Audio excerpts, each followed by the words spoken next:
Hello everyone, welcome back to needle and craft. ಇವತ್ತಿನ ವಿಡಿಯೋದಲ್ಲಿ ಒಂದು ಈಸಿ ಕ್ರೋಶೆ ಡಿಸೈನ ಶೇರ್ ಮಾಡ್ತಾ ಇದ್ದೀನಿ. ಸೊ ಈ ಡಿಸೈನ್ ವರ್ಕ್ ಮಾಡೋದಕ್ಕೆ 6 ದಾರಕ್ಕೆ ಆಲ್ರೆಡಿ 3 ಸೈಜ್ ಬೀಡ್ಸನ್ನು ನಾನು ಆ್ಯಡ್ ಮಾಡಿ ಇಟ್ಕೊಂಡಿದ್ದೀನಿ. ಹಾಗೆ ಇವತ್ತು ಸ್ಯಾಂಪಲ್ ಲೇಸ್ ಮೇಲೆ ವರ್ಕ್ ಮಾಡಿ ತೋರಿಸ್ತಾ ಇದ್ದೀನಿ. ಇದರ ಜೊತೆಗೆ ನೀಡಲ್ ನಂಬರ್ 10 ತೊಗೊಂಡಿದ್ದೀನಿ. ಸೊ ವಿಡಿಯೋನ ಇವಾಗ ಸ್ಟಾರ್ಟ್ ಮಾಡ್ಕೊಳ್ಳೋಣ. ಮೊದಲು ನಾವು ಪಲ್ಲು ರೈಟ್ ಸೈಡಿಂದ ಡಿಸೈನ ಸ್ಟಾರ್ಟ್ ಮಾಡಬೇಕು. ಅಂದರೆ ಇವಾಗ ನಾನು ಲೇಸ್ ಮೇಲೆ ವರ್ಕ್ ಮಾಡ್ತಾ ಇರೋದ್ರಿಂದ ಲೇಸ್ ರೈಟ್ ಸೈಡಿಂದ ಸ್ಟಾರ್ಟ್ ಮಾಡ್ತಾ ಫಸ್ಟು ಒಂದು ನಾಟ್ ಫಿಕ್ಸ್ ಮಾಡ್ತೀನಿ. ನಾಟ್ ಫಿಕ್ಸ್ ಆದಮೇಲೆ 2 ಚೈನ್ಸ್ ಹಾಕಿಬಿಟ್ಟು ದಾರದಲ್ಲಿ ನಾವೇನು ಬೀಡ್ಸ್ ಆ್ಯಡ್ ಮಾಡ್ಕೊಂಡಿದ್ದೀವಿ ಅದರಲ್ಲಿ ಒಂದು ಬೀಡನ್ನ ಹೀಗೆ ಮುಂದ್ಗಡೆಗೆ ಸ್ಲೈಡ್ ಮಾಡಬೇಕು. ಇದಾದಮೇಲೆ ಮತ್ತೆ ನೀಡಲ್ ಮೇಲೆ ಏನು ದಾರ ಇದೆ ಅದನ್ನು ಸ್ವಲ್ಪ ಮೇಲೆ ಮಾಡಿಬಿಟ್ಟು ಕ್ರೋಶೆಯಿಂದ ಕೂಡ ಸೇಮ್ ಸೈಜ್ ಬೀಡನ್ನು ಆ್ಯಡ್ ಮಾಡ್ಕೊತೀನಿ. ಸೊ ಎರಡು ಕೂಡ ಸೇಮ್ ಸೈಜ್ ಬೀಡ್ಸು ನಾನು ಆ್ಯಡ್ ಮಾಡಿರೋದು. ಈ ರೀತಿ 2 ಬೀಡ್ಸು ಒಂದು ಪಾಯಿಂಟ್ಗೆ ಮೀಟ್ ಆಗಬೇಕು. ಈ ರೀತಿ ನೀವು ನೋಡಿಕೊಂಡು ಈಗ ಕಂಬ ಮಾಡಬೇಕು. ನೀಡಲ್ ಮೇಲೆ ಒಂದು ಸಲ ದಾರ ತೊಗೊಂಡು ನಾವೇನು 2 ಚೈನ್ಸ್ ವರ್ಕ್ ಮಾಡಿದ್ದೀವಿ ಅದರ ಪಕ್ಕದಲ್ಲಿ ಮಾಡೋದು ಬೇಡ, 1 ಅಷ್ಟು ಗ್ಯಾಪ್ ಕೊಟ್ಟು ಕಂಬ ಮಾಡ್ಕೊಬೇಕು. ಬಟ್ಟೆಗೆ ನೀಡಲ್ ಇನ್ಸರ್ಟ್ ಮಾಡಿ ದಾರ ತೊಗೊತೀವಿ. ಈಗ ಫಸ್ಟ್ ಬೀಡನ್ನ ಮುಂದ್ಗಡೆಗೆ ಪುಲ್ ಮಾಡಿಕೊಂಡು ಫಸ್ಟು 2 ಲೂಪ್ಸ್ ಏನಿದೆ ನೀಡಲ್ ಮೇಲೆ ಅದರಿಂದ ಒಂದು ಮಾಡಬೇಕು. ಇದಾದಮೇಲೆ ನೆಕ್ಸ್ಟ್ 2 ಲೂಪ್ಸ್ ಏನಿದೆ ಅದರಿಂದ ಒಂದು ಮಾಡಬೇಕು. ಸೊ ನಮ್ಗೆ ಅವಾಗ ಬೀಡ್ಸು ಒಂದರ ಮೇಲೆ ಒಂದು ಪ್ಲೇಸ್ ಆಗುತ್ತೆ. ನಾವು ಒಂದೇ ಸಲ ಈ ರೀತಿ ಎರಡೆರಡು ಬೀಡ್ಸನ್ನು ಆ್ಯಡ್ ಮಾಡ್ಕೊತ ಡಿಸೈನ ವರ್ಕ್ ಮಾಡಬೇಕು. ಸೊ ಮತ್ತೆ ನಾನು ತೋರಿಸ್ಕೊಡ್ತೀನಿ ಯಾವ ರೀತಿ ಅಂತ. ಇದು ಫಸ್ಟ್ ಕಂಬ ಅಂತ ಕೌಂಟಿಂಗ್ ತೊಗೊಳ್ಳೋಣ. ನಾನೇನು ಫಸ್ಟ್ ಬೀಡ್ ಆ್ಯಡ್ ಮಾಡಿದ್ದೀನಿ ಅದನ್ನು ಫಸ್ಟ್ ಕಂಬ ಅಂತ ಕೌಂಟಿಂಗ್ ತೊಗೊಬೇಕು. ಆ 2 ಚೈನನ್ನು ಕಂಬ ಅಂತ ಕೌಂಟಿಂಗ್ ತೊಗೊಳ್ಬಾರ್ದು.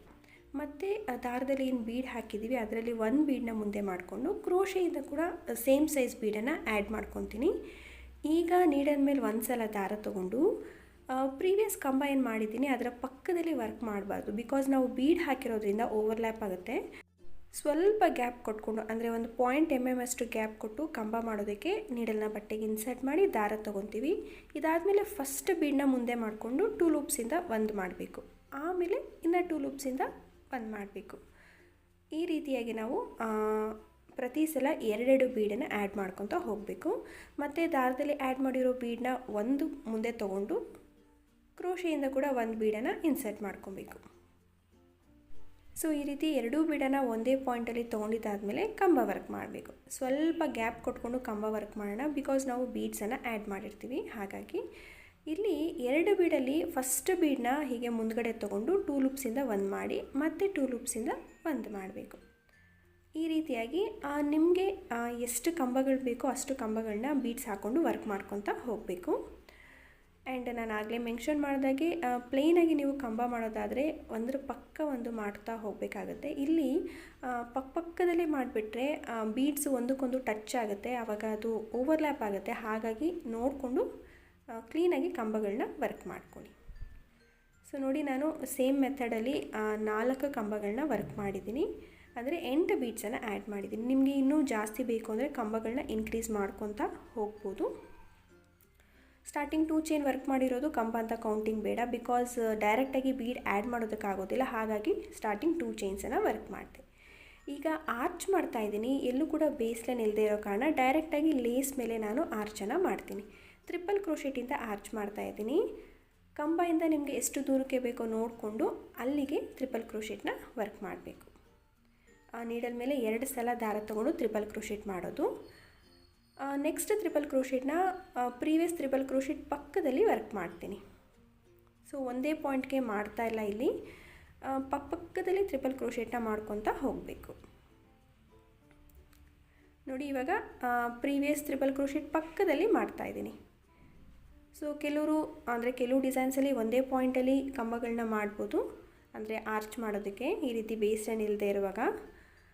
ಬಟ್ ನಾನಿಲ್ಲಿ ನೆಕ್ಸ್ಟಾಗಿ ವರ್ಕ್ ಮಾಡ್ಕೊತ ಹೋಗ್ತಾಯಿದ್ದೀನಿ. ಈ ರೀತಿ ಮಾಡಿದ್ರೂ ಅಷ್ಟೇ ಡಿಸೈನು ಚೆನ್ನಾಗಿ ಕಾಣಿಸುತ್ತೆ. ಆ್ಯಂಡ್ ಇಲ್ಲಿ ನಿಮಗೆ ಟ್ರಿಪಲ್ ಕ್ರೋಶೆಟ್ ಬೇಡ ಅನಿಸಿದ್ರೆ ನೀವು ಡಬಲ್ ಕ್ರೋಶೆಟಿಂದ ಬೇಕಾದ್ರೂ ಟ್ರೈ ಮಾಡ್ಬೋದು. ಸೊ ನಾನು 5 ಟ್ರಿಪಲ್ ಕ್ರೋಶೆಟ್ನ ನೆಕ್ಸ್ಟ್ ವರ್ಕ್ ಮಾಡಿದ್ದೀನಿ. ಈಗ 2 ಚೈನ್ಸ್ ಹಾಕ್ಕೊತೀನಿ, ಬಿಕಾಸ್ ಕುಚ್ಚು ಕಟ್ಕೊಳೋದಕ್ಕೆ ಜಾಗ ಮಾಡ್ತಾಯಿದ್ದೀನಿ. ಹಾಗಾಗಿ 2 ಚೈನ್ಸ್ ವರ್ಕ್ ಮಾಡಿ ಮತ್ತು ಟ್ರಿಪಲ್ ಕ್ರೋಶೆಟ್ನ ಸ್ಟಾರ್ಟ್ ಮಾಡಬೇಕು. ಆ 2 ಚೈನ್ ಗ್ಯಾಪಲ್ಲಿ ಕುಚ್ಚು ಬರುತ್ತೆ. ನಿಮಗೆ ಕುಚ್ಚು ಬೇಡ ಅಂದರೆ ಅದನ್ನು ಸ್ಕಿಪ್ ಮಾಡ್ಬೋದು.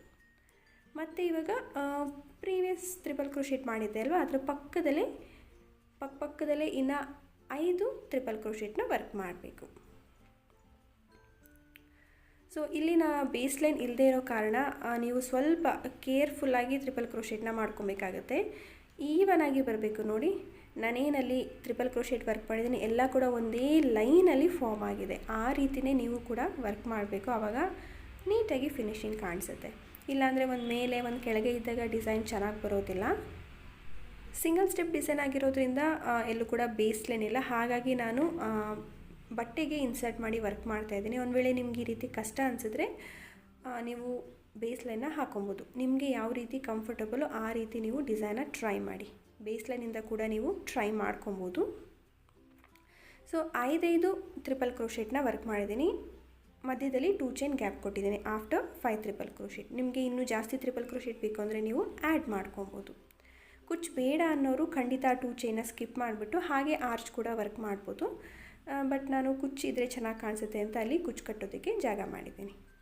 ಇದಾದಮೇಲೆ ಮತ್ತೆ ಕಂಬಗಳನ್ನ ಸ್ಟಾರ್ಟ್ ಮಾಡ್ಕೊಳ್ಳೋಣ. ಇಲ್ಲಿ 2 ಚೈನ್ ಏನು ಬೇಡ. ಸ್ಟಾರ್ಟಿಂಗಲ್ಲಿ ಡಿಸೈನ ಸ್ಟಾರ್ಟ್ ಮಾಡಬೇಕಾದ್ರೆ ಮಾತ್ರ ಫಸ್ಟಲ್ಲಿ 2 ಚೈನ್ಸ್ನ ಹಾಕ್ಕೊಬೇಕಾಗತ್ತೆ. ಮತ್ತು 2 ಬೀಡನ್ನ ತೊಗೊಬೇಕು. ಕ್ರೋಶೆಯಿಂದ ಒಂದು ಹಾಗೆ ದಾರದಲ್ಲಿ ಏನು ಬೀಡಿತ್ತು ಅದರಲ್ಲಿ 1 ಬೀಡನ್ನ ಸ್ಲೈಡ್ ಮಾಡಿಕೊಂಡು ಪ್ರೀವಿಯಸ್ ಕಂಬ ಮತ್ತು ಆರ್ಚ್ ಮಧ್ಯ ಎಷ್ಟು ಡಿಸ್ಟೆನ್ಸ್ ಕೊಟ್ಟಿದ್ದೀರಾ ನೋಡ್ಕೊಳ್ಳಿ. ಸೊ ಸೇಮ್ ಡಿಸ್ಟೆನ್ಸ್ಗೆ ನಾವು ಬಟ್ಟೆಗೆ ಇನ್ಸರ್ಟ್ ಮಾಡಿ ಕಂಬ ವರ್ಕ್ ಮಾಡಬೇಕು.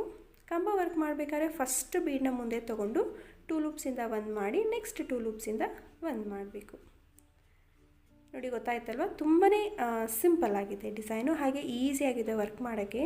ಕಂಪ್ಲೀಟ್ ಎಲ್ಲ ಆದಮೇಲೆ ಅಂದರೆ ಕುಚ್ಚು ಕಟ್ಟಿದ ಮೇಲೆ ಗ್ರ್ಯಾಂಡ್ ಲುಕ್ ಕೂಡ ಕೊಡ್ತಾಯಿತ್ತು. ಸೊ ಇದೇ ಥರ ನಾನು ದಾರದಲ್ಲಿರೋ 1 ಬೀಡನ್ನ ಮುಂದೆ ತೊಗೊತೀನಿ, ಹಾಗೆ ಕ್ರೋಶೆಯಿಂದ ಕೂಡ 1 ಬೀಡನ್ನ ಆ್ಯಡ್ ಮಾಡಿಕೊಂಡು ಕಂಬಗಳನ್ನ ವರ್ಕ್ ಮಾಡ್ತೀನಿ. ನಾನಿಲ್ಲಿ ಸಿಂಪಲ್ಲಾಗಿ ವರ್ಕ್ ಮಾಡಿದ್ದೀನಿ, ಹಾಗಾಗಿ ಜಸ್ಟ್ 4 ಕಂಬನ ವರ್ಕ್ ಮಾಡಿದ್ದೀನಿ, ಅಂದರೆ 8 ಬೀಡ್ಸನ್ನು ಆ್ಯಡ್ ಮಾಡಿದ್ದೀನಿ. ನಿಮಗೆ ಇನ್ನೂ ಸ್ವಲ್ಪ ಜಾಸ್ತಿ ಬೀಡ್ಸ್ ಬೇಕು ಅನ್ನೋರು, ಬೀಡ್ಸ್ ಇಷ್ಟಪಡೋರು ಕಂಬಗಳನ್ನ ಇನ್ಕ್ರೀಸ್ ಮಾಡ್ಬೋದು. 5, 6 ಈ ರೀತಿ ಕಂಬಗಳನ್ನ ಜಾಸ್ತಿ ಹಾಕಿದಷ್ಟು ಬೀಡ್ಸ್ ಕೂಡ ಜಾಸ್ತಿ ಬರುತ್ತೆ. ಸೊ ನೋಡಿ ಇದೇ ಥರ ನಾನು ಡಿಸೈನ್ನ ಫುಲ್ಲಾಗಿ ಕಂಪ್ಲೀಟ್ ಮಾಡ್ತೀನಿ. ಹಾಗೆ ಎಲ್ಲೆಲ್ಲಿ 2 ಚೈನ್ ಗ್ಯಾಪ್ ಇದೆ ಆ ಗ್ಯಾಪಲ್ಲಿ ಕುಚ್ಚು ಕೂಡ ಟೈ ಮಾಡಿಬಿಟ್ಟು ನಿಮಗೆ ಫೈನಲ್ ಲುಕ್ ಹೇಗೆ ಕಾಣುತ್ತೆ ಅಂತ ತೋರಿಸ್ತೀನಿ. ಸೊ ಇದಿವತ್ತು ಹಾಕಿರೋ ಡಿಸೈನಿನ ಫಿನಿಶ್ಡ್ ಲುಕ್ ನೋಡ್ತಾ ಇದ್ದೀರಲ್ವ. ಸಿಂಗಲ್ ಸ್ಟೆಪ್ಪಲ್ಲಿ ಎಷ್ಟು ಕ್ಯೂಟಾಗಿರೋ ಡಿಸೈನ ವರ್ಕ್ ಮಾಡ್ಬೋದು, ಹಾಗೆ ಈಸಿಯಾಗೂ ಇದೆ. ಹಾಗೆ ಬೀಡ್ಸ್ ಆ್ಯಡ್ ಮಾಡಿರೋದ್ರಿಂದ ಸ್ವಲ್ಪ ಗ್ರ್ಯಾಂಡಾಗೂ ಕಾಣಿಸ್ತಾ ಇದೆ.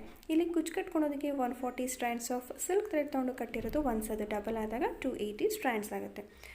ಈ ಡಿಸೈನ್ ಇಷ್ಟ ಆಗಿದರೆ ಖಂಡಿತ ಲೈಕ್ ಮಾಡೋದನ್ನು ಮರಿಬೇಡಿ. ಆ್ಯಂಡ್ ಆದಷ್ಟು ವೀಡಿಯೋನ ಶೇರ್ ಮಾಡಿ. ಹಾಗೆ ಹೊಸಬ್ರು ಯಾರಾದರೂ ಇನ್ನೂ ಸಬ್ಸ್ಕ್ರೈಬ್ ಮಾಡ್ಕೊಂಡಿದ್ದೀರಾ ನಮ್ಮ ವೀಡಿಯೋಸ್ನ ನೋಡ್ತಾ ಇದ್ದರೆ ಈಗಲೇ ಹೋಗಿ ಸಬ್ಸ್ಕ್ರೈಬ್ ಮಾಡ್ಕೊಳ್ಳಿ. ಸಬ್ಸ್ಕ್ರೈಬ್ ಮಾಡೋದ್ರ ಜೊತೆಗೆ ಪಕ್ಕದಲ್ಲಿರೋ ಬೆಲ್ ಐಕಾನನ್ನು ಕ್ಲಿಕ್ ಮಾಡಿ ಆಲ್ ಆಪ್ಷನ್ನ ಸೆಲೆಕ್ಟ್ ಮಾಡ್ಕೊಳ್ಳಿ. ಸೊ ನಾನು ಪ್ರತಿ ಸಲ ವೀಡಿಯೋಸ್ ಹಾಕಿದಾಗ ನಿಮಗೆ ನೋಟಿಫಿಕೇಷನ್ಸ್ ಬರ್ತಾ ಇರುತ್ತೆ. ನೆಕ್ಸ್ಟಿನ ಇಂಟ್ರೆಸ್ಟಿಂಗ್ ಆಗಿರೋ ಹೊಸ ಡಿಸೈನ್ ಜೊತೆ ಸಿಗ್ತೀನಿ. See you soon. Until then take care. Bye.